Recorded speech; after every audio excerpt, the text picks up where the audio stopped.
Hola, ¿qué tal? Muy buenos días, tardes, todas las personas que se van sumando. Excelente. Bueno, hoy, esta tarde nos encuentra en el segundo conversatorio de este ciclo sobre la violencia digital, con esta idea de enfatizar que la violencia también es digital y con una oradora de lujo que estamos muy contentas, además conectando de una punta a la otra nuestro continente. Hoy vamos a estar hablando con Marcela Hernández Oropa. Ah, ¿se escucha muy bajito? O, Sí, yo también escucho muy bajito. mm, a ver, qué pena.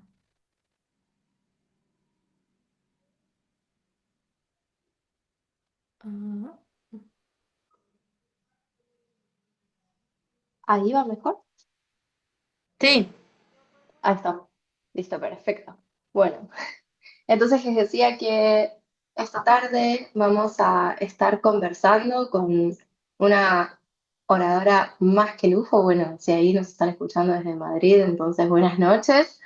Eh, Vamos a estar conversando con Marcela Hernández Oropa. Ella es cofundadora de la Red Latinoamericana de Defensoras Digitales, del movimiento Ley Olimpia, y nos va a estar compartiendo varios de los proyectos en los que están trabajando y contarnos un poco más en profundidad sobre todas las formas en las que fueron impulsando proyectos de legislación en América Latina y también la manera en la que tienen hoy distintas estrategias y trabajos para hablar de la violencia digital, no solo en español, sino también en lenguas indígenas, y ver cómo este problema es tan transversal en nuestras sociedades. Entonces, sin tanto preámbulo, hola Marcela, ¿cómo estás? Buenas tardes. Hola, hola, buenas tardes, Mailen. Qué gusto estar aquí con ustedes y con todas las personas que nos acompañan. Veo que desde diferentes países, de Madrid, de Venezuela, bueno, obviamente de Argentina. Qué gusto. Yo desde Lo México. mismo. Es un gusto y nos pone muy contentas también que se están sumando de países tan distintos porque o sea, hay algo que pensamos muchísimo cuando organizamos, imaginamos este ciclo y también todas las oradoras que vamos a tener a lo largo de él trabajan desde latitudes y realidades muy distintas y en un punto nos expone a entender cuán internacional y global, diría en un punto, es la violencia digital de género, pero a la vez también que cuántas características locales adopta. Entonces, por ahí para abrir la conversación, yo voy a hacerte algunas preguntas iniciales, Marcela, y después, más que invitadas todas las personas que están del otro lado a acercar sus inquietudes, preguntas, las pueden ir haciendo por el chat y así en la segunda parte de la conversación las vamos captando, levantando y haciéndoselas a Marcela. A mí me gustaría introducir, tal vez hacerte una primera pregunta para quien no conoce tanto acerca del movimiento de las defensoras digitales y el movimiento Ley Olimpia, cómo surgió y también cómo se fue expandiendo por toda América Latina. Y si te parece, Marce, voy a dejar de compartir, así lo hacemos más íntimo y estamos conectadas y mirándonos. Claro que sí. Bueno, pues les cuento entonces que el movimiento Ley Olimpia surge hace ya, pues en 2013, a partir de que nuestra compañera fundadora, Olimpia Coral Melo, siendo una pues adolescente prácticamente, ponle que ya llegando a la adultez tenía 18 años, cuando eh, decidió con un consentimiento, ya sabes, un poco no tan auténtico, no tan en libertad, pero aceptó grabar un video sexual con su novio. Él lo solicitó, ella con todas las dudas, con todas las penumbras ahí de información, aceptó, entre otras cosas también pensando, bueno, pues es que a lo mejor así se queda conmigo, es que a lo mejor, bueno, todas estas cosas que atraviesan en realidad las realidades de muchísimas mujeres, muchas adolescentes jóvenes, cuando se encuentran frente a una solicitud así de mándame fotos, mándame videos, hagamos una videollamada, ya sabes. Mm, bueno, a Olimpia le pidió, quien en ese entonces era su pareja de hacía 6 años, grabarse teniendo relaciones sexuales. Ella aceptó, con el acuerdo obviamente de que ese video iba a quedar en la intimidad para ellos dos, nada más. Eventualmente ese video se difundió primero en grupos de WhatsApp, después en redes sociales y después llegó a mercados de explotación sexual de muchas partes del mundo. Esto obviamente, pues con las consecuencias que tiene para cualquier mujer que atraviese por una situación así. eh, bueno, pues fue muy difícil para Olimpia, pero además en su comunidad, que era una población pequeña en México, pues además que ya era como una mujer ya destacada, ¿no? Porque concursaba en oratoria, hacía charrería, entonces era visible en su comunidad, entonces se volvió muy, muy fuerte la violencia de la comunidad, eh, al grado de, pues, de que Olimpia tuvo que dejar estudios, tuvo que dejar trabajo, tuvo que mudarse de casa por la persecución tan grande que había colectiva. Entonces aquí es bien importante que recordemos este punto, que la violencia al final se tornó colectiva, ¿no? De la comunidad en su conjunto. Eh, bueno, pasaron muchas cosas en ese inter, pero el punto es que eventualmente, con el paso del tiempo, este video llegó a, a la familia de Olimpia, a su mamá.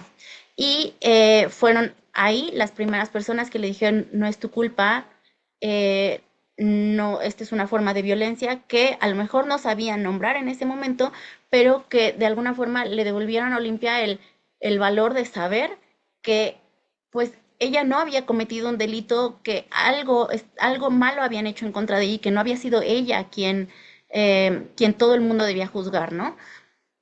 A partir de ahí, bueno, vinieron también muchas cosas, no es como que de la noche a la mañana se dio esto, pero eh, Olimpia se dio a la tarea de buscar su video y se dio cuenta que no era la única a la que le había pasado eso, sino que eran muchas mujeres en su comunidad que estaban pasando por lo mismo. Al contactarlas y hacer grupo con ellas, se dio cuenta que a diferencia de la gran mayoría de ellas, ella tenía el respaldo de su familia, las demás no. Muchas habían sido echadas de su casa, habían vivido separaciones, cuestiones muy duras, porque justo porque el colectivo social no las respaldaba, ¿no? A partir de ahí fue que se juntaron y empezaron a pensar cómo se podría enfrentar esto, que ya se dieron cuenta que no era una cosa individual, sino que una cosa, un fenómeno más bien colectivo, más quizás con tintes sociales, y pensaron en cambiar la legislación. ¿Por qué? Porque intentaron denunciar y resulta que no había delito que perseguir, que ni siquiera tenía nombre esa violencia que estaban viviendo, no se adaptaba a ninguna de las modalidades ni de los tipos que existían en la ley mexicana de entonces, y pues una primer ruta de acción fue entonces cambiar la ley. Fue así que surge el movimiento Ley Olimpia. No era su intención que la ley llevara su nombre inicialmente, pero pues mediáticamente se retomó así y pues eventualmente lo adoptamos nosotras también. Eh, entonces, eso, se emprendió esa ruta de modificar la ley, si bien queríamos un conjunto, bueno, un marco normativo específico para la violencia digital de género. En ese momento, 2014, 2013, no era viable, nadie hablaba del tema, no era algo que estuviera en la agenda pública, entonces fue empezar de cero a colocar el tema, ¿no? Recibimos muchas negativas. Recibimos también, pues, menosprecios y pues políticos que no estaban interesados, que nos cerraron las puertas durante mucho tiempo. Finalmente, en 2014 fue que propusimos por primera vez un conjunto de reformas. Un poco dejamos la idea de una legislación integral por la viabilidad, pero avanzamos estratégicamente con reformas a diferentes marcos normativos dentro de México, principalmente en un primer momento en Puebla, en la localidad donde vivía Olimpia, y propusimos en 2014 este primer conjunto de reformas, que básicamente consisten en dos ideas clave. La primera es que el Estado reconociera que existía la violencia digital como una modalidad de violencia por razón de género, principalmente ejercida en contra de las mujeres. Esto, al quedar enmarcado en la ley de acceso de las mujeres a una vida libre de violencia, como se llama aquí en México, y que es como la ley orgánica en contra de la violencia contra las mujeres, allá no me acuerdo del número, 24985, no me acuerdo cómo se llama en Argentina, pero también la Ah, modificamos eventualmente. sí, Este, em, bueno, entonces así se llama acá en México. Al quedar inscrita en esa legislación, automáticamente el Estado adquiere la responsabilidad de invertir recursos en políticas públicas, en capacitación de funcionarios, en prevención, en medir la problemática, ¿no? Porque entonces el Estado adquiere la responsabilidad de actuar en contra de esa forma de violencia. Y por otro lado, estaba también el que hubiera consecuencias para las personas agresoras, ¿no? Que entonces se modificaban también los códigos penales para que se elevara la calidad de delito de esta conducta de violencia de difusión y producción no consentida de contenidos íntimos sexuales sin consentimiento. Eh, y bueno, pues se avanzó con eso en Puebla, se logró la aprobación hasta 2018. A partir de ese momento fue como un boom por todo el país, no de que todo el mundo la quisiera legislar, sino que muchas mujeres víctimas nos contactaron para decir, a mí me pasó lo mismo, quiero que en mi estado también se regule. Y así fue como surgió más ya la colectividad de defensoras digitales, porque encontramos que si bien no era nuestro primer objetivo dedicarnos a la atención a víctimas, había demasiadas víctimas que venían a nosotras a pedir ayuda. Entonces nos tuvimos que profesionalizar también en eso y empezamos a acompañar los casos, así como hacer colectividad con ellas, con las mismas sobrevivientes de violencia digital, para impulsar las modificaciones legales en cada uno de los estados de nuestro país, que son 32 entidades. Lográndolo ya para 2021 casi la totalidad de los estados dentro de la República Mexicana y al nivel federal. En 2021 fue que se aprueba a nivel federal y, y entonces nos contactamos, sí, 26485. Ay, me equivoqué nada más en el 4. Este, em, bueno, entonces también desde 2020 me parece que también compañeras de Argentina nos empezaron a escribir a nuestras redes sociales y nos dijeron esto, que les pasó, que les había pasado también, que querían llevar la ley Olimpia Argentina, porque, bueno, pues era la experiencia latinoamericana más cercana, ¿no? De regulación. Y entonces empezamos igual a hacer equipo con ellas, a hacer red con ellas, hacemos comunidad, realmente nos hemos convertido en amigas a lo largo de este trayecto y ellas fueron las mismas sobrevivientes de violencia digital quienes en Argentina lograron la modificación de este marco jurídico de la ley 26485 para que también se incorporara no solamente la definición de violencia digital como una modalidad, de violencia por razón de género en contra de las mujeres, sino que también medidas, ¿no? Medidas para la prevención. Realmente me parece que la modificación a esta ley es mucho más nutrida incluso probablemente que la primera, ¿no? Que hicimos en México, porque pues ya se consideraron más factores.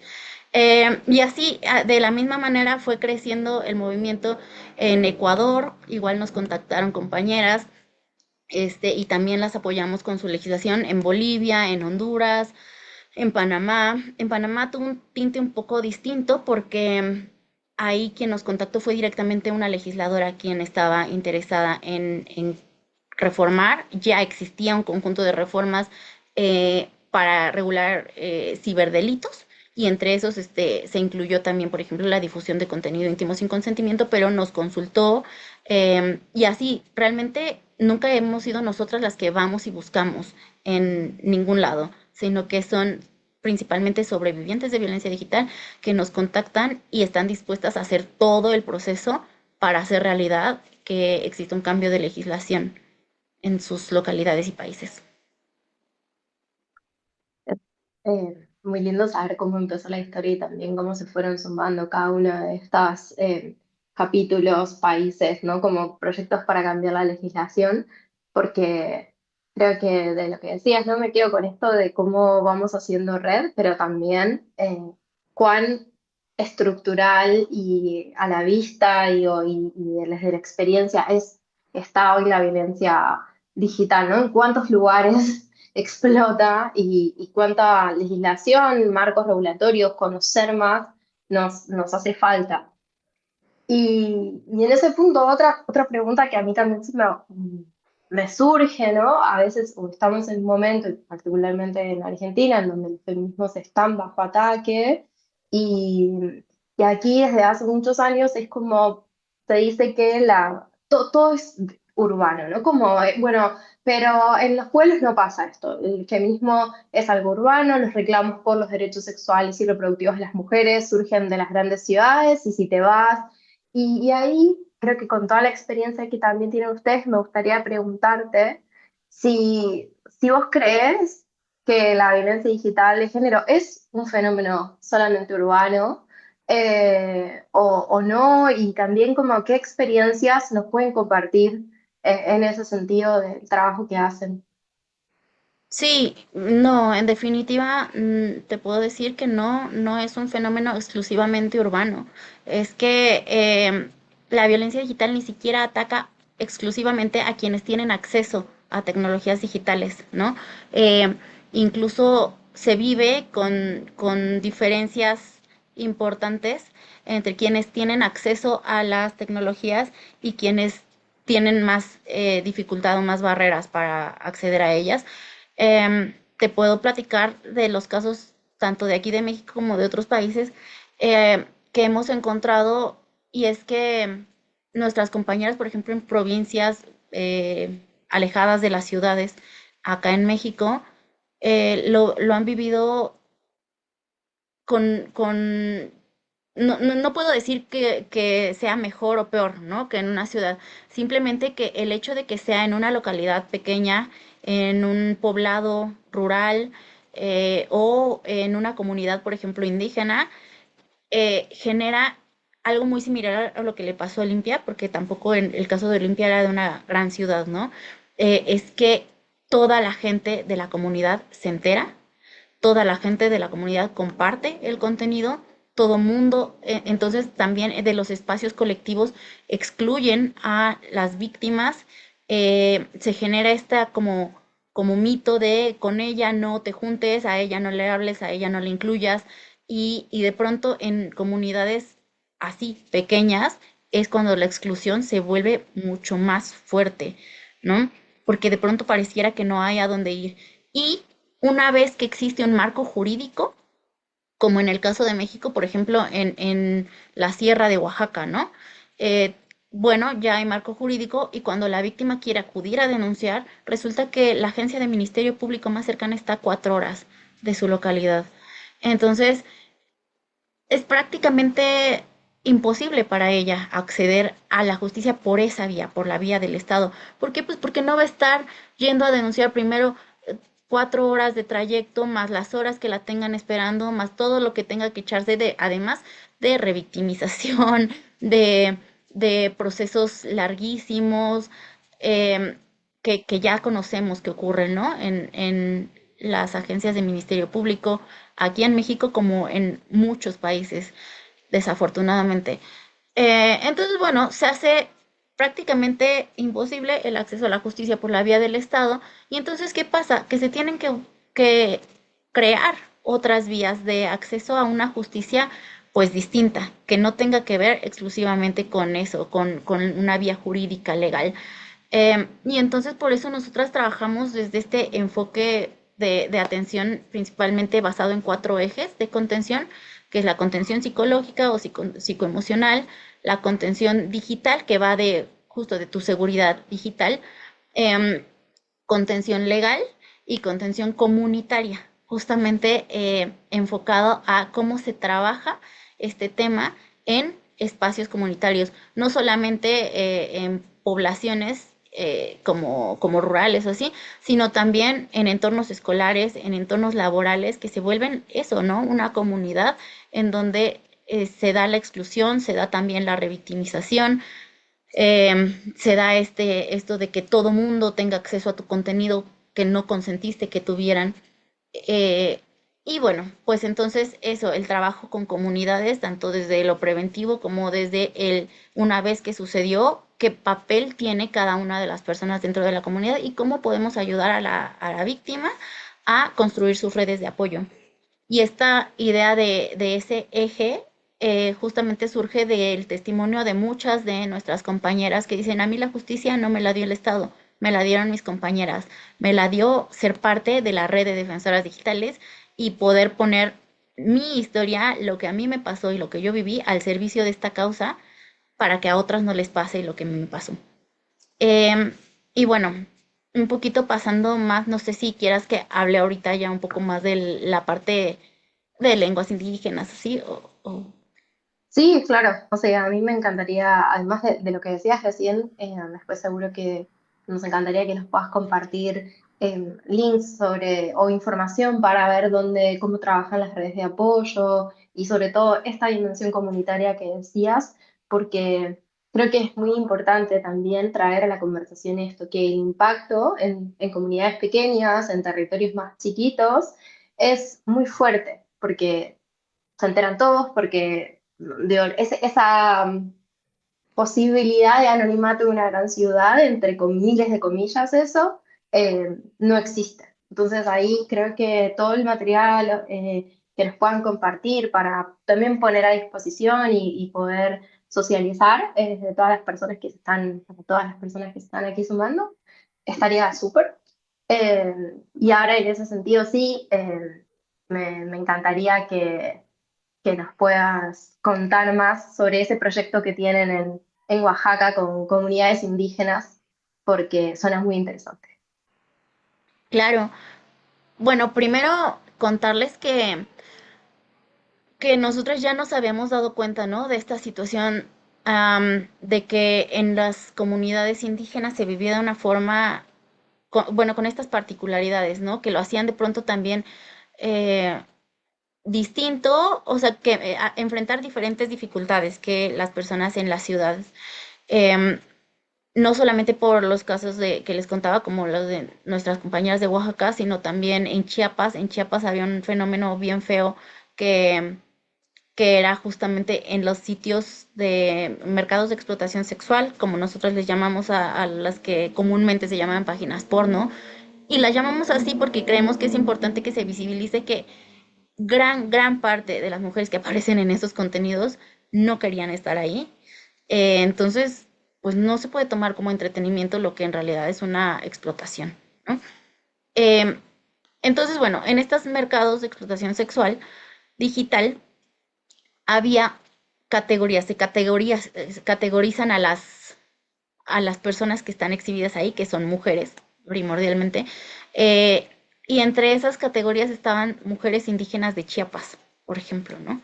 Y entonces había una cuestión atravesada por su etnia, por cuestiones de raza, clase, pigmentación, ¿no?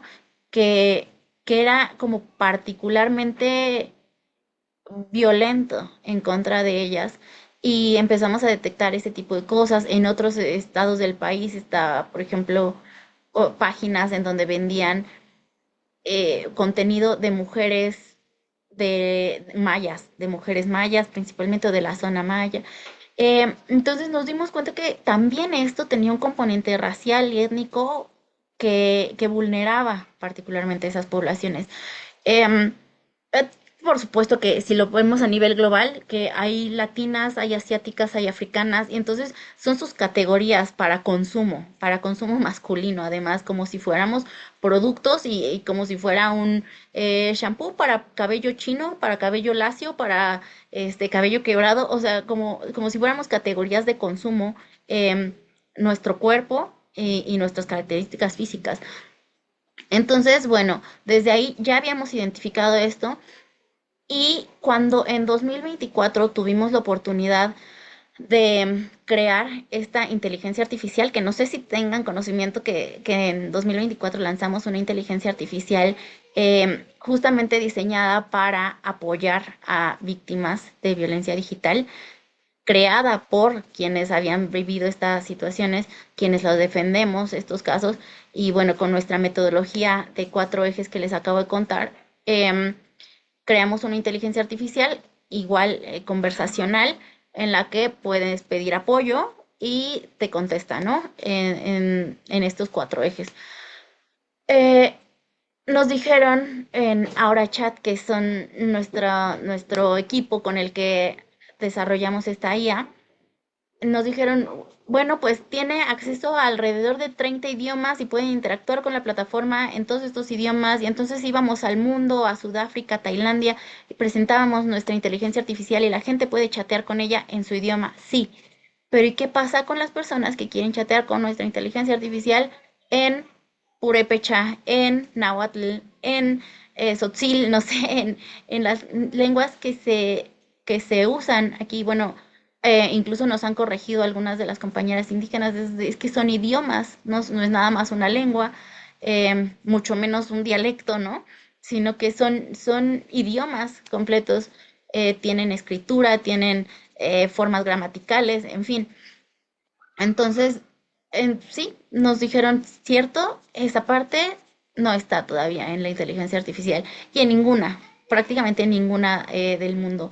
Entonces, desde ahí, uno de nuestros principales objetivos fue siempre llegar al punto de que en esa inteligencia artificial logremos incluir las lenguas indígenas que se conocen, al menos que se usan en México y de ser posible en otras partes de América Latina. Em, Eso por un lado. Por otro lado también hay una amplia comunidad sordomuda, de mujeres sordomudas que también viven esta forma de violencia con cuestiones muy particulares. Y ellas nos dicen, bueno, es que yo no puedo no mostrar mi cara porque la forma de comunicarme, o sea, a base de señas, incluye gesticulación e incluye movimiento de mis manos.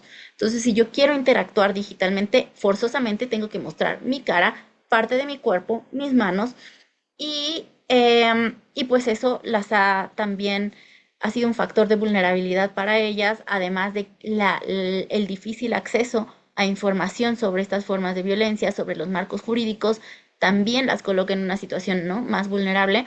Em, y bueno, hay un alto número de chicas que nos han contactado por ser víctimas con esta condición de ser sordomudas.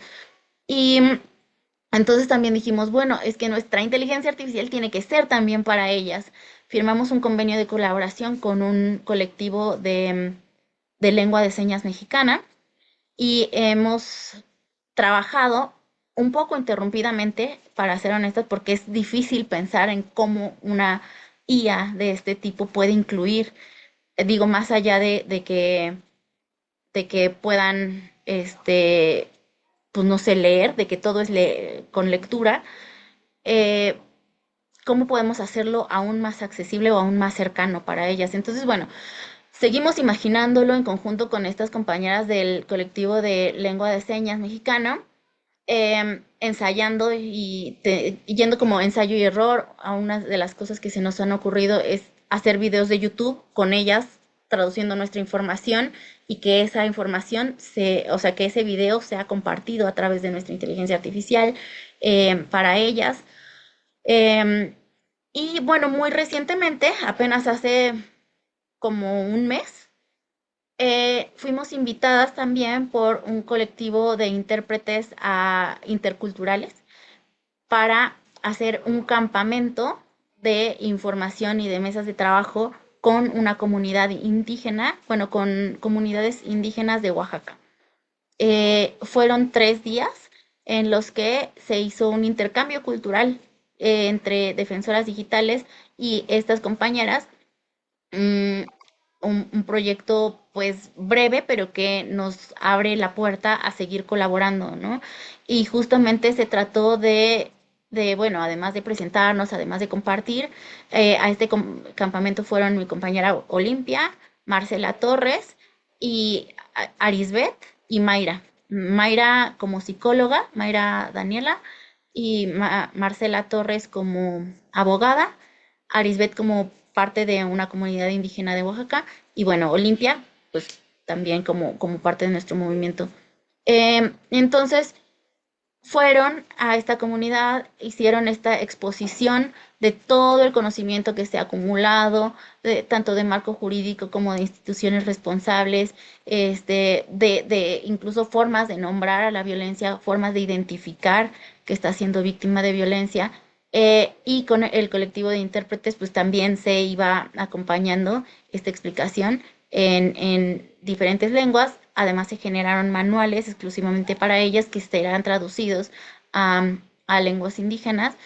Y, y pues bueno, estas son algunas de las formas en las que hemos buscado esta interculturalidad, no tanto, o bueno, más bien no solamente hacia lo global, que a lo mejor eso tiene mucho pegue y es muy taquillero, ¿no? Muy, no sé si en Argentina se entiende ese término, pero, o sea, como es muy popular y muy visible, pero también nos interesa que realmente esta información y el acceso a la justicia esté disponible para las personas en situaciones más vulnerables o en contextos menos visibles.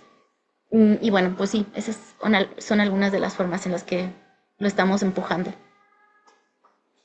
No, gracias por compartirlo. Creo que en eso algo que es muy valioso del trabajo que vienen haciendo es las distintas capas, ¿no? Porque obviamente la conversación pública para modificar un proyecto de ley o para vincularse tal vez, como contabas hace un rato, con una legisladora de un país es una, pero para hablar y para transmitir también los marcos que se van consiguiendo o las respuestas colectivas que se van generando en territorios más alejados, en territorios donde el acceso a Internet es más difícil, pero también cuando se da, no se da acompañado de, de prácticas educativas, ¿no? Que creo que ese es el otro gran punto de este tema, que me parece que, o al menos el trabajo que venimos haciendo nosotras en Argentina con Silencios Digitales, que fue la primera encuesta que hicimos para entender cómo se estaba desarrollando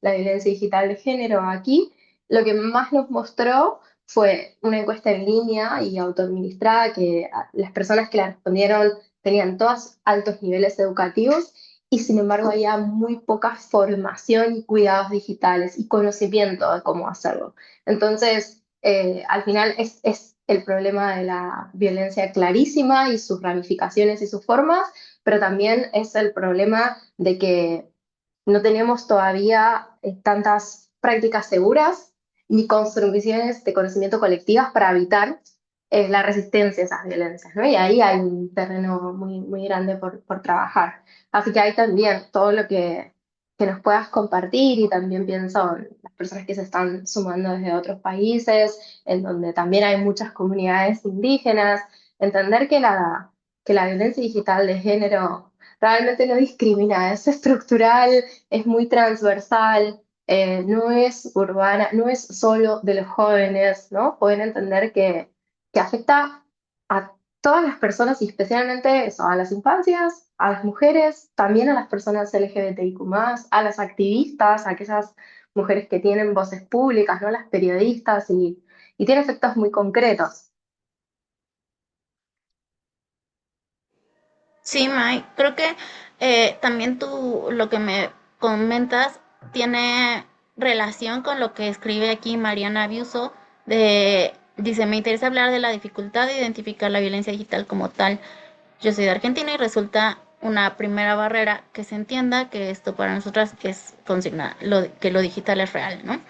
Este, Creo que tiene todo que ver con esto que me estás diciendo, porque para las defensoras digitales allá en 2014, justamente una primera barrera fue hacer entender que justo, nosotros decimos lo virtual es real, ¿no?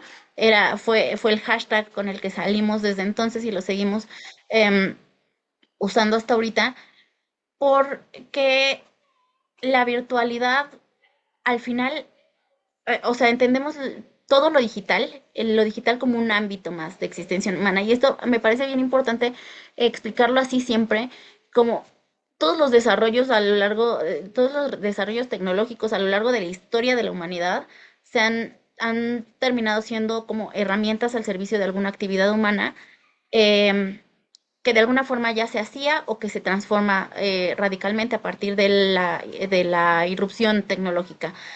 Eh, pero ninguna antes de la conformación de las tecnologías digitales como, se había constituido como un ámbito más de existencia humana. Es decir, lo digital, los espacios digitales son espacios que habitamos las personas, en donde interactuamos, en donde colocamos parte de nuestra vida y podemos ahí compartir cosas de nuestra vida pública, privada, íntima. eh, es decir, se ha convertido en un territorio más que además, por lo tanto, implica que se disputan poderes también ahí, ¿no? Es un territorio digital, un ámbito digital, ¿no? Un espacio que habitar. Por eso decimos nosotras, bueno, pues es el ámbito digital justo un ámbito de existencia humana y, eh, y pues ahí se desenvuelve, creamos vínculos, formas de relacionarnos, eso, ¿no? Lo habitamos. En ese sentido, tampoco es como que cuando hablamos de violencia digital hablemos de una conducta, ¿no? Decías, no, pues afecta a diferentes poblaciones, a mujeres, en la política, claro, porque además hablar de violencia digital no es solamente hablar, por ejemplo, de difusión de contenido íntimo sin consentimiento, que es con lo que surgimos nosotras como defensoras digitales, pero hay un montón de manifestaciones de violencia, apenas estamos por publicar una investigación y ahí enlistamos una amplia gama de manifestaciones de violencia digital que se ejercen principalmente por razón de género en contra de mujeres, ¿no?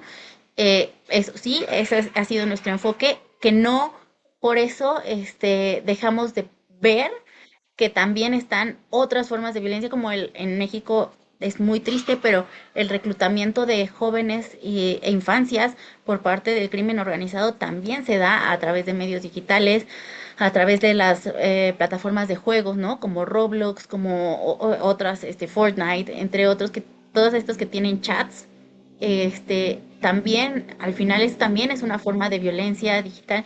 La exposición a contenidos sexuales, por ejemplo, ¿no? A la pornografía, cuestiones así, tan accesible para cualquier persona sin filtros, también es una forma de violencia digital. Hace poco platicábamos con una especialista en los trastornos psicológicos que sufren los niños a partir del acceso a las tecnologías y nos contaba que una persona víctima de trata tiene la misma sintomatología que una persona menor de edad expuesta a la pornografía a temprana edad. Entonces, o sea, la misma sintomatología a nivel psicológico, ¿no? Entonces quiere decir que claramente es una forma de violencia también, y que la prevención tiene que estar desde ahí, ¿no? Desde el resguardo del acceso a ciertos contenidos para determinadas poblaciones, en fin. Y no verlo esto como algún tipo de límite a la libertad, porque más bien es, o sea, la libertad se ejerce, solamente hay posibilidad de ejercer la libertad con un marco de referencia. Si no, no es libertad, más bien, si no hay un marco en el que se regule la acción humana, no hay libertad. Lo que hay es la ley del más fuerte. Y claramente hemos visto que el más fuerte en esta configuración de poderes son justamente los poderes de las plataformas digitales y del imperialismo, porque son ellos quienes han sacado ventaja de la no regulación, del acceso ilimitado de contenidos a todo tipo de poblaciones, son ellos quienes están ganando, ¿no? Principalmente. Y bueno, podemos nombrar todas las empresas, no solo Meta X, sino también Palantir, o sea, todas estas son quienes en realidad están ganando. Entonces, ¿libertad para quién? Siempre hay que cuestionarnos eso, y bajo qué marcos, ¿no? Creo que me perdí un montón del punto, pero es que esta parte como me apasiona un montón. Decía yo que nos costó muchísimo trabajo hacer entender que lo virtual es real, era lo primero que nos decían era, bueno, pues si te están ofendiendo por redes sociales, cierra tus redes sociales, apaga tu computadora, apaga tu celular y ya está.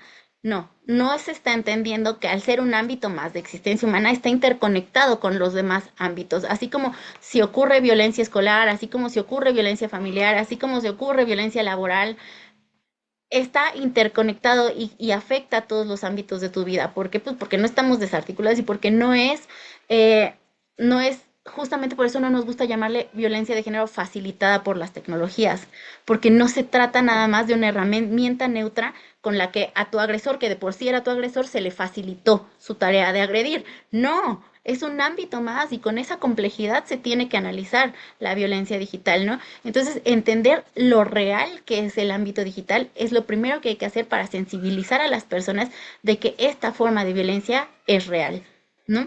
Creo que ha sido desde hace un montón la primera barrera y también visibilizar que hay formas, o sea, las brechas de género entre las diferentes manifestaciones.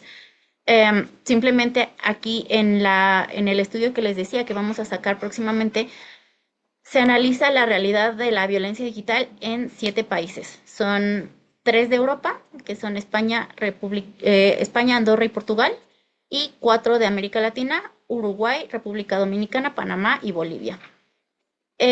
Para que la encuesta digital que también nosotros lanzamos tuviera validez, tenías que llegar hasta el final del cuestionario.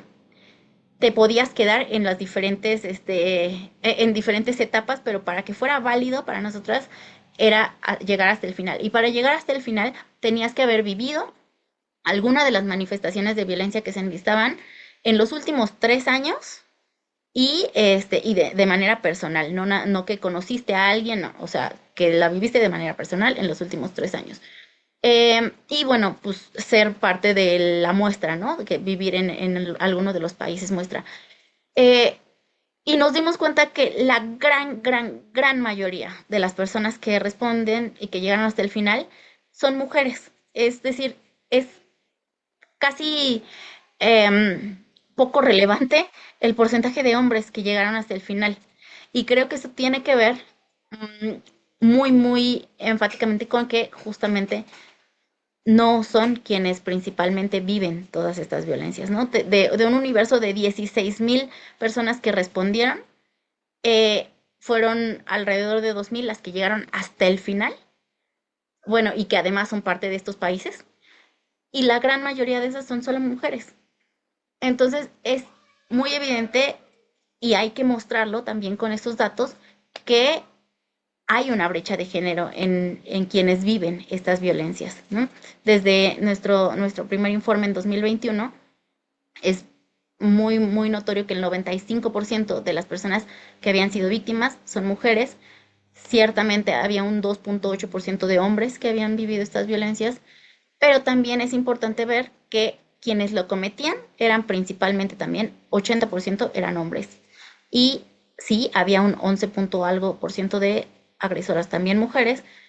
No quiere decir que una situación sea exclusiva de un género o de un sexo, pero que visibilizar la tendencia de brecha de género te da una idea de las razones estructurales por las que esa violencia está siendo ejercida. Ay, abarqué mucho, disculpa, hablé un montón. No, no, pero creo que son todos puntos muy importantes y en diálogo con lo que decías hace un ratito en torno a no pensarlo como libertad, el espacio digital, ¿no? Y que entonces todo vale porque es libertad. Eh, Nosotras cuando hicimos la encuesta aquí pensábamos si tal vez ya existía algún tipo de autocensura previa para no recibir violencia, ¿no? Si existían mecanismos de autocensura. Y para nuestra sorpresa, esa pregunta que le hicimos un poco con la inquietud que podíamos compartir, quienes participamos del diseño del cuestionario, bueno, el 76% de las personas que respondieron a la encuesta, que se acercan mucho a los datos que vos decías, en nuestro caso el 94% de las personas que contestaron fueron mujeres, declararon que sí, que tenían mecanismos de autocensura de sus comentarios y publicaciones en redes sociales para no recibir violencia, ¿no? Y entonces es claro y súper importante decir, bueno, esta idea de libertad que nos han vendido del espacio digital es recontra falsa. Eh, y hay responsables y hay claros ganadores, hay ganadores corporativos, pero también hay una manera de habitar esa masculinidad muchísimo más violenta en donde todo vale. Y aquí, antes por ahí de pasar a mi última pregunta, hay dos comentarios en línea también con lo que ibas compartiendo en el chat que te quiero leer, que dice, en línea con la pregunta de Mariana, a mí me llama la atención la dificultad de hacer consciente nuestra huella digital, pero también pienso en la modificación permanente de los términos y condiciones de las plataformas, apps y el uso que se hace a los datos y a los contenidos que subimos. Sin duda, y para mí ese es un punto central. Como hay Sí. muchas cosas para decir ahí, pero para que te digo todo, porque todo es interesante. Y las noticias que circulan en redes cuando involucran a mujeres o a disidencias nunca respetan em, la perspectiva de género. Al contrario, se produce un ensañamiento que habilita que se pueda decir cualquier cosa públicamente. Y ahí otra compañera nos comparte que ese punto le interesa mucho. Por momentos siente que es muy importante comunicar para tampoco ocultar temas, pero duda siempre sobre cómo comunicar. Y otra compañera que también está aquí con la sala nos comparte, qué interesante, quisiera por favor profundizar en la metodología y configuración del chatbot de IA para víctimas de violencia digital que tienen ustedes. Muchas gracias. Bueno, son un montón de cosas que también me parecen súper apasionantes. De lo que dice Julia, de la dificultad de hacer consciente la huella digital, a mí me parece interesante abordarlo no solamente desde la responsabilidad individual, ¿no? Porque está bárbaro que, o sea, que necesitas existir en el ámbito digital, porque negocios, porque escuela, porque vida social, porque todo está también ya en el ámbito digital.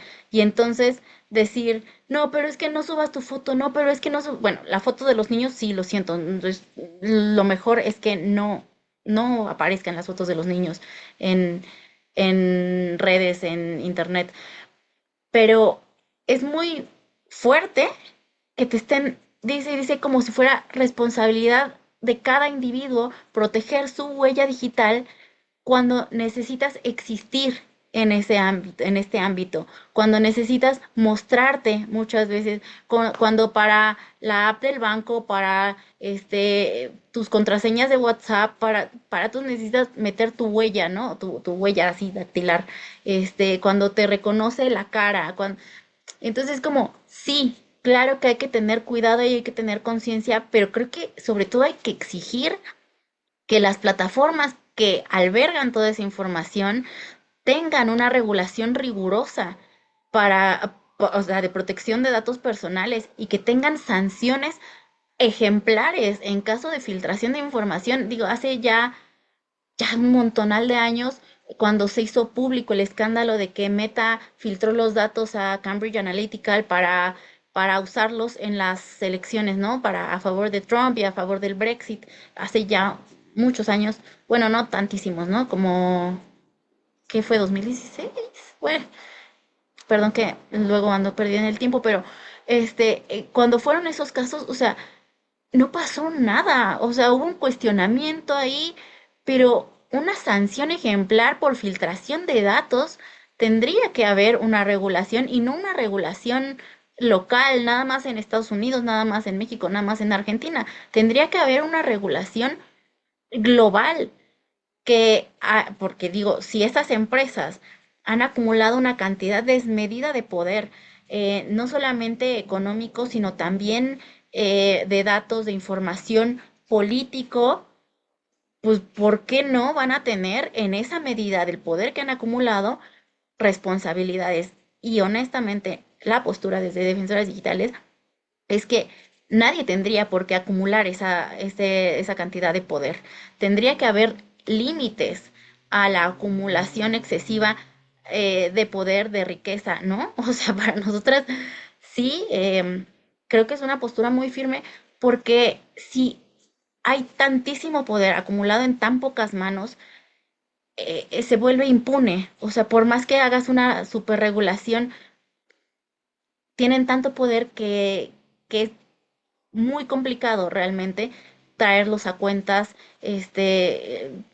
hacerlos tener límites. Entonces, de entrada no tendrían por qué acumular esa cantidad de poder, tendría que haber regulación que las limite, tendría que haber sanciones ejemplares para filtración de datos personales, tendría que haber políticas muy claras de uso de datos, de esto, ¿no? De la huella digital.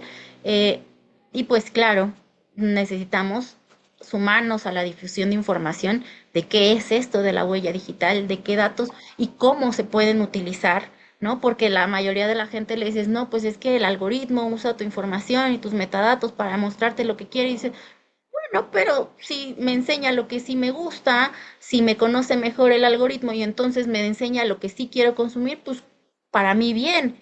Y claro, o sea, esa es la parte que te pintan bonito, pero así como pueden leer cómo o sea, qué es lo que te gusta consumir, de pronto también pueden inducir comportamientos, inducir patrones de consumo, inducir posturas políticas. ¿Por qué? Pues porque si ya te catalogaron, si ya te hicieron un perfil y te conocen tan perfectamente, también saben por dónde, pues modificar eh, estos patrones de pensamiento, ya decía yo, ¿no? De consumo, de ideológico, de postura política.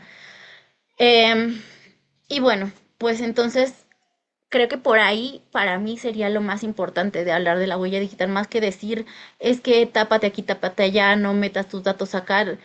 Es que tenemos que exigir, o sea, no podemos renunciar a vivir en el ámbito digital, tenemos que exigir que se les, pues sí, un poco arrebatar el poder a las grandes plataformas, exigir regulaciones y por eso Defensoras Digitales estamos impulsando un tratado, no comercial, un tratado para afrontar la violencia digital, ¿no? Un tratado global. Claro, a ver, suena como imposible en este punto, pero igual sonaba imposible en 2014 lograr que se regulara en México, en 2023 que se regulara en Argentina. Entonces, bueno, creo que eso respecto a la huella digital. Luego, las noticias que circulan en redes cuando involucran mujeres o disidencias nunca respetan las perspectivas de género, al contrario, se produce un ensañamiento que habilita. Creo que tiene un buen que ver con lo que estoy diciendo. Al final, quien tiene en sus manos eh, la construcción del algoritmo, quien tiene en sus manos qué circula y qué no, pues también puede decidir y también, a ver, no es neutral, eso siempre hay que partir del punto de que la tecnología no es neutral. No sé si sepan, hace poquito di un curso bueno, uno de los módulos era de inteligencia artificial y las primeras indicios de inteligencia artificial se empezaron en 1979, pero que estaban en manos de las universidades.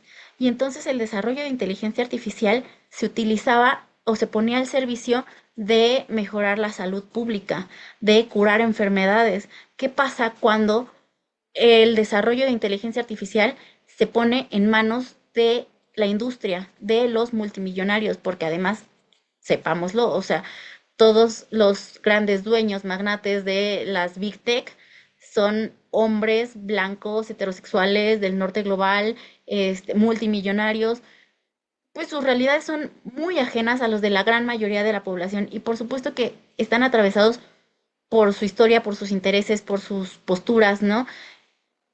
Si tienen en su poder los datos de toda la población, si tienen además como parte de su ideología, porque lo han dicho abiertamente, Peter Thiel, que ahora se acaba de ir a mudar allá a Buenos Aires para comprar la Patagonia, este, abiertamente dice, bueno, para mí la inteligencia artificial, el desarrollo tecnológico es una gran alternativa a la política, porque en la política tienes que convencer a un montón de personas de que tu idea es la correcta, y con esto no, con esto puedes cambiarle la vida a todos sin consultarles. O sea, lo dice así, lo dice abiertamente y lo dice como algo que está bien, que le parece correcto.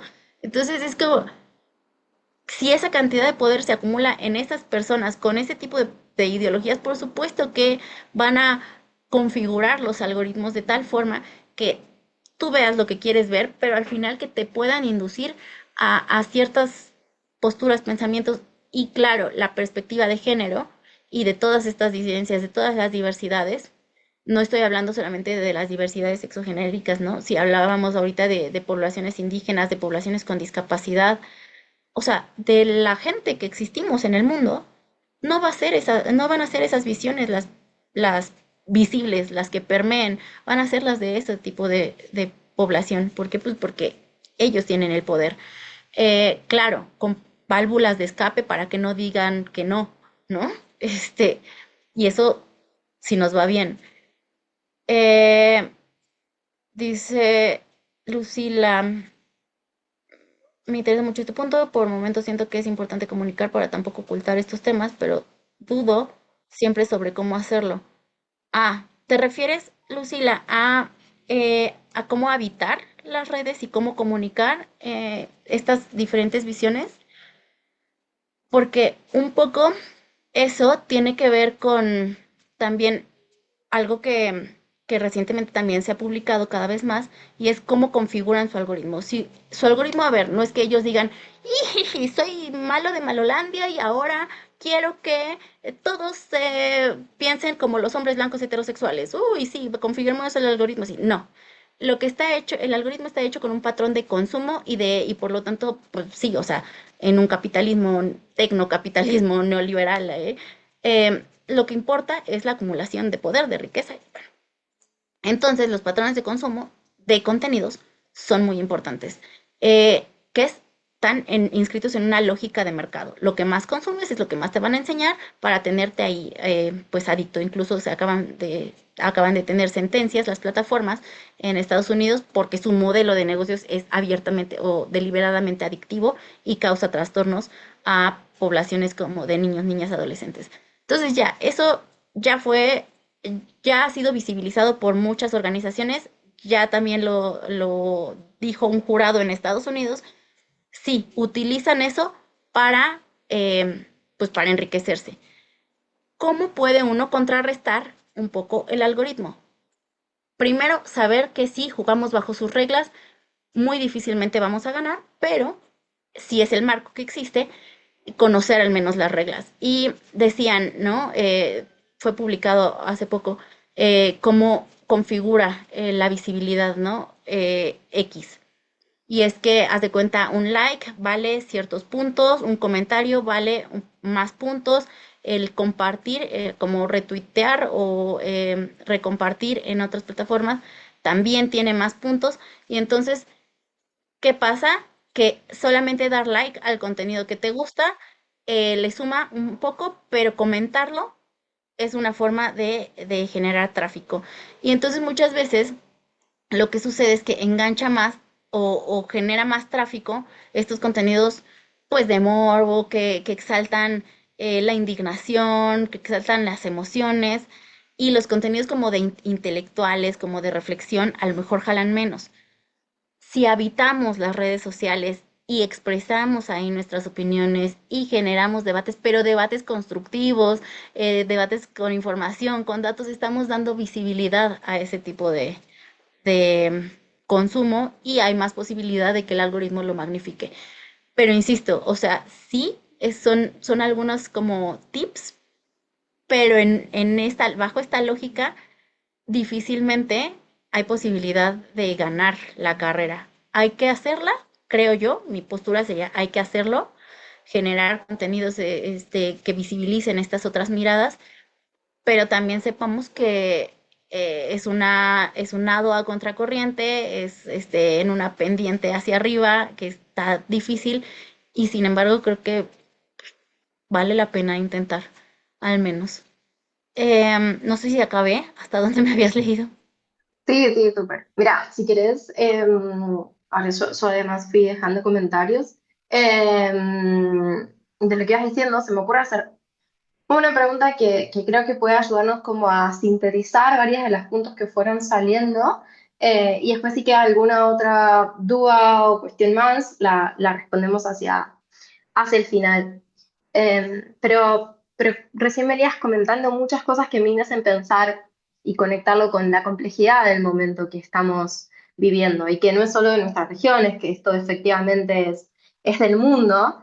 Y, y que va más allá, pero que en el que la violencia digital de género es estructural, pero en un punto están en juego todos los derechos digitales y hasta, me atrevo a decir que los derechos humanos, ¿no? O sea, Sí, las ultraderechas han puesto en discusión todos estos derechos que muchos creíamos que estaban más conquistados de lo que parecen que están. Entonces ahí como en tu rol, ¿no? Porque como directora de incidencia internacional de la Red Latinoamericana de Defensoras Digitales, que tiene un peso muy importante, como que me gustaría preguntarte qué reflexiones tenés sobre este momento, ¿no? Hablaste fuerte de impulsar un tratado, ¿qué cambios pensás que son necesarios y cuáles te parecen que son los puntos para tratar de, remando a contracorriente, aportar otra conversación y otro valor en pos de la defensa de los derechos humanos en este contexto? creo que es bien complejo el contexto en el que estamos, porque decía yo, han acumulado gran poder estas enormes plataformas, ¿no? Las Big Tech Companies, y ya decía yo, ¿no? ¿Quiénes son sus dueños? ¿A qué sector de la población pertenecen? O sea, simplemente Elon Musk ni siquiera está pensando en mejorar la vida en la Tierra, está pensando en irse a vivir a la Luna o a Marte, ¿no? O sea, es como, güey, para que veamos qué tan distanciados están realmente de nuestras realidades. Mientras hay gente que eh, despierta todos los días tratando de sobrevivir y de llevar comida para su familia y hacer lo mejor que puede en su día a día, este man, para empezar, tiene acumulada la riqueza más grande de toda la historia de la humanidad. No había habido en la historia de la humanidad un hombre más rico que Elon Musk actualmente. Eh, y si en manos de gente como él, pues están los otros, ¿no? El Jeff Bezos, bueno, en fin, un montón que, este, que tienen en sus manos tanto, tanto, y que además, si estos poderes se alían con los poderes imperiales tradicionales, es decir, ahorita están al servicio del Departamento de Estado, del Ejército de Israel, o sea, estas tecnologías las están poniendo al servicio de esos poderes imperiales que ya de por sí eran bastante nocivos para las poblaciones del mundo. Em, y, y estos se juntan, pues realmente estamos en un punto muy crítico no solamente de los derechos humanos, claro, porque por ser reconocidos por la ONU creemos que ya se ganó la batalla o que ya no son reversibles, pues no, estamos viendo que se está poniendo sobre la mesa debates que se creían superados, incluso de quitar el voto a las mujeres, o sea, algo que jamás creímos que iba a volver a pasar, ¿sabes? Em, de pues sí, o sea, estamos a nada de llegar al no, no a nada de llegar, o sea, ya estamos en el punto de quién merece vivir y quién no, o sea, hay un genocidio televisado y que no ha habido poder en el planeta que lo detenga, y que además estos insumos tecnológicos estén a disposición de eso, de las masacres, de los genocidios, además de la explotación de tierras, o sea, de la ¿cómo se dice? O sea, de la extracción de este extractivismo, ¿no? Em, pues pienso que estamos en un punto muy, muy crítico que pues no quisiera yo que nos vayamos pensando, ah, no manches, es el peor momento de la humanidad y no hay nada que hacer, porque justo no. Hay que ver dónde estamos y hay que saber también que, pues, que hay otras formas también que nos hemos estado apropiando del desarrollo tecnológico, tanto defensoras digitales como data género, que también tienen sus desarrollos de inteligencia artificial eh, súper buenos y súper que contribuyen a causas sociales, ¿no? Este, hay una red latinoamericana de inteligencia artificial feminista, y están chilenas y están mujeres de muchas partes de la región apropiándose del desarrollo tecnológico. Y sí, claro, a ver, no tenemos los millones que ellos tienen, pero sigamos, o sea, nutriendo esto, sigamos denunciando, sigamos impulsando justo marcos jurídicos. ¿Por qué? Porque les tenemos que seguir exigiendo a los estados. Al final, mm, los estados, mientras no se coludan con esos poderes, tenemos que seguir exigiendo que los regulen, ¿no?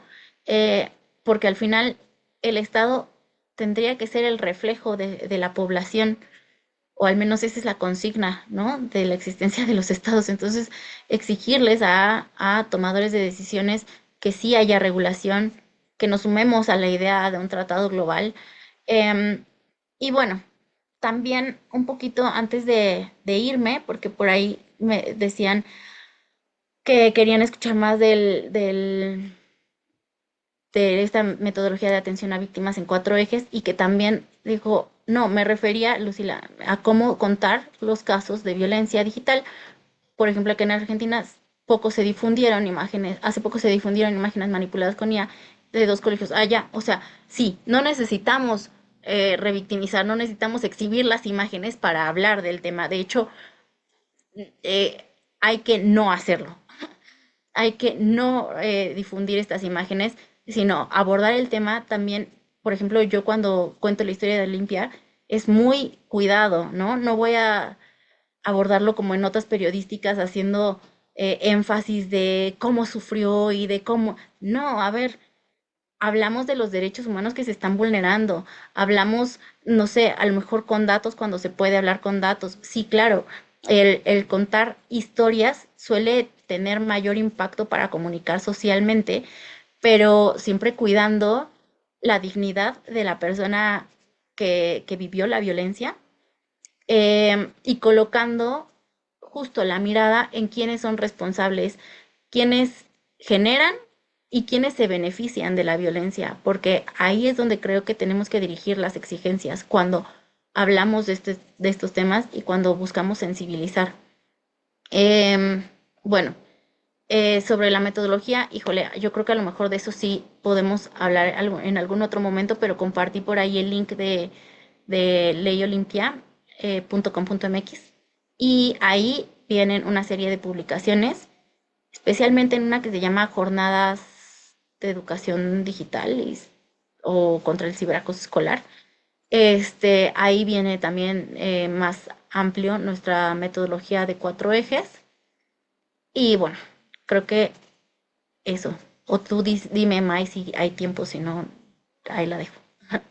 No, está súper bien. Ahí yo también compartía la web y decirles que esto lo vamos a compartir por YouTube y ahí subimos los links también para que los tengan. Creo que algo muy importante y para mí valioso de generar estos espacios y darnos este tiempo para conversar es poder intercambiar los recursos, entender qué se está haciendo en México en este punto, porque siempre es un país que, bueno, ha estado a la vanguardia y sigue estándolo en todo lo que tiene que ver con la violencia digital de género y el enorme trabajo que ustedes hacen.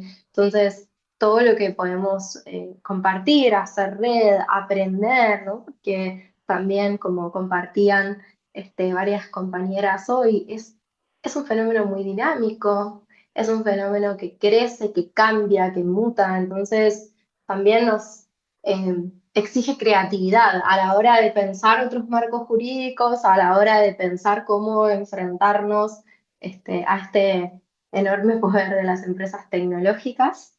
Así que de mi parte no tengo más que agradecerte, no sé si hay alguna idea o algo más que nos querrías compartir para cerrar. Y aprovechar también ahí si a alguien le quedó alguna pregunta en el tintero para hacerla. Igual y yo nada más cerraría con una frase que siempre dice Olimpia, dice que nunca nos digan que luchar no sirve de nada, que no vale la pena porque pues resulta que sí, que por más oscuro que de pronto parezca el panorama, organizarse, colectivizar, hablar, decir tus ideas, sí, sí hace un cambio. La autocensura es válida cuando se trata de autocuidado también, pero hay que saber en dónde sí, porque pues, si nos gritan revoltosas, no, dedíquense a trabajar, váyanse a sus casas, a lo mejor esa es una confrontación sin respeto y a lo mejor ahí vale la pena decir, bueno, sí, sí, lo que tú digas y yo sigo, pero a lo mejor hay quien auténticamente no entiende a lo mejor hay quien está dispuesto al diálogo o al menos a dudar, ¿no? Y a lo mejor ahí vale la pena explicar, decir por qué tenemos la postura que tenemos. Si no nos sentimos seguras de una argumentación, pues documentarla, ¿no? Revisar contenido, revisar material para poder dar la batalla cultural, para reforzar nuestras narrativas, porque ganar la narrativa también es una forma de avanzar. Creo que, pues sí, los poderes imperiales han eh, ganado gran terreno en esto de hacernos creer en la meritocracia, por ejemplo, eh, en, en, en quienes merecen más ser escuchados que otros y pues no dejar de ocupar esos espacios, ¿no? De también alzar nuestras voces. Creo que es muy, muy importante no sentirnos solas, no darnos por vencidas, descansar cuando lo necesitemos y seguir adelante. Creo que ayuda en estos tiempos. Muchas, pero muchas gracias por tu tiempo. Muchas gracias a todas las personas que se sumaron. Contarles que el mes que viene estas conversaciones siguen y de hecho vamos a poner el foco en las infancias y vamos a hablar sobre la violencia digital de género en la infancia y en la adolescencia con una especialista en el tema. Así que nada, más que agradecidas de que podamos tener estos intercambios, estos espacios para pensar, para aprender, para poner en diálogo y sobre todo para compartir saberes y acompañarnos en este proceso, que no es fácil, como bien dijiste, que hay que tener mucha fuerza, pero que sin duda hay que pensar que unirse, como citaste a Olimpia, tiene sentido, pelear tiene sentido y hay resultados a la vista y creo que en eso ustedes son una gran fuente de ejemplo, de inspiración y fuerza. Así que muchas, muchas gracias. Ay, muchísimas gracias. Podría ser, no sé quién pueda que prenda su camarita y nos tomamos una foto. Dale, a ver si tienen ganas y si alguien no quiere aparecer en la foto o ser nombrada, nos avisa y la quitamos, pero si Sí, no. nos avisa. A ver, voy a tomar una, ¿eh? Muchas gracias. Listo, yo tomé una. Excelente. Bueno, muchas, muchas gracias y que tengan buenas tardes, buenas noches, que estén muy bien. Gracias, adiós. Gracias. Adiós. Bye bye.